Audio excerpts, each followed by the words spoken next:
In this video, what I've done is taken a great deal of time to put together much more specific information about the electromagnetic spectrum. So what we see that we had before is short wavelength, long wavelength, high energy on this end, and now we see some actual numbers placed on it in terms of nanometers, like so, and frequencies set along the scale.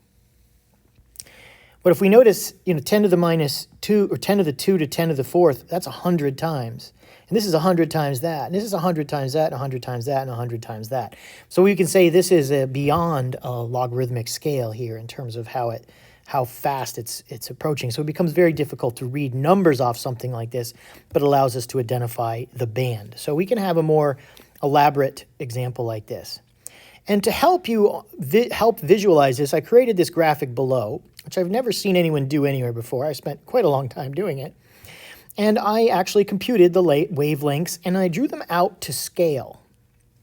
So starting over here at the left end, gamma rays, this right here, 10 to the 20th, is here. Excuse me, for X-rays, so at the boundary of gamma and X-rays. This zone right here is the entire range of the X-rays. Gamma is beyond it. This is X-rays. And then when we talk about ultraviolet light, ultraviolet goes from here all the way to here. So in terms of comparing ultraviolet and X-rays, we can see ultraviolet is a much more vast spectrum, or more vast band than is X-rays. And we see the ultraviolet band being broken down into subbands, UVA, B, and C, and E. So there's different subbands in there, just like for the visible spectrum, there are the different colors: violet, blue, cyan, green, yellow, orange, red.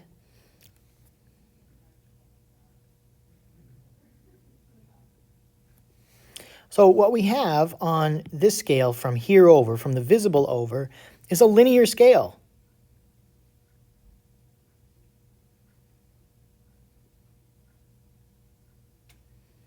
At least to the 100. Oh, all the way to 0, to gamma. So from here all the way over, it's a linear scale. So we can see how big they are in proportion to each other. So the visible spectrum is larger than the ultraviolet band. Visible band is larger than the ultraviolet band, which is larger than the X-ray band. And the gamma band continues onward. Now when we get to the infrared, sub-red, I had to break the axis here because it's just such a vast difference in scale.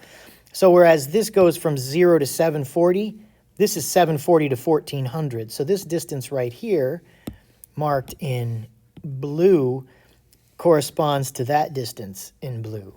So we had to do that to get it to scale. And after that, the scale is nonlinear, just continues nonlinear. So one can see that this is broken throughout.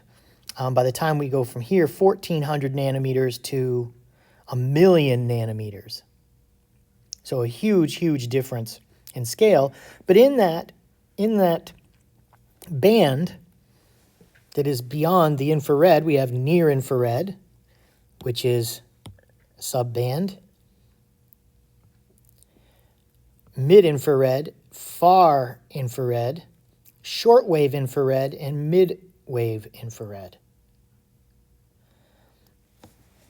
There's another way of visualizing these, and we have, of course, dividing lines like this, that this here, everything in here is really what's going on there, and everything from here to here is what's going on here.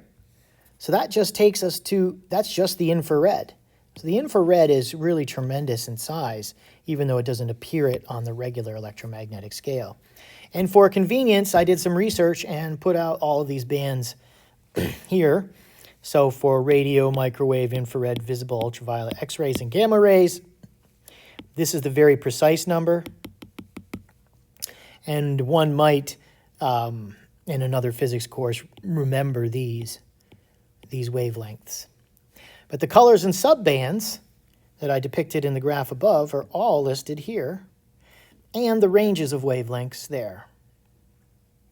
So one might be able to very precisely determine the band and the subband.